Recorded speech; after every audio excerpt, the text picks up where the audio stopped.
نو نننی سبق مشتمل په څو خبرو په شپږ خبرو باندې و. اول نمبر خبره څه شی وه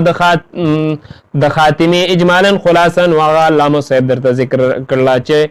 خاتمه کې به داسې زیات فواید ذکر کړلی شي چې د هغې پیژندل دا لازم او ضروري دي او خاتمه دا مشتمله په 3 فصلونو ده. دوهم نمبر خبره د خاتمې په اولني فصل کې کم شی ذکر کېږي د هغې تعین نو هغې تعین یې درته وکړه چې د خاتمې په اولني فصل کې چې دی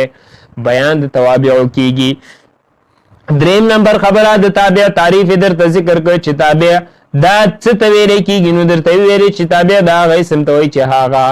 د یو اسم نه بعد راغلی وي د یو اسم نه وروسته راغلی وي او کوم اعراب چې په مخکیني اسم باندې راغلی وي یا همغه اعراب په ده باندې هم وي او په دواړو اسمونو باندې د اعراب وجه هم یوه وي. څلورم نمبر خبره د تابع نه چې کوم مخکینی لفظ دی د هغې نوم نو د هغې نوم یې درته ذکر کړه چې هغې ته مطبوع ویلی کېږي. پنځم نمبر خبره د تابع حکم یې درته ذکر کړه چې تابع دا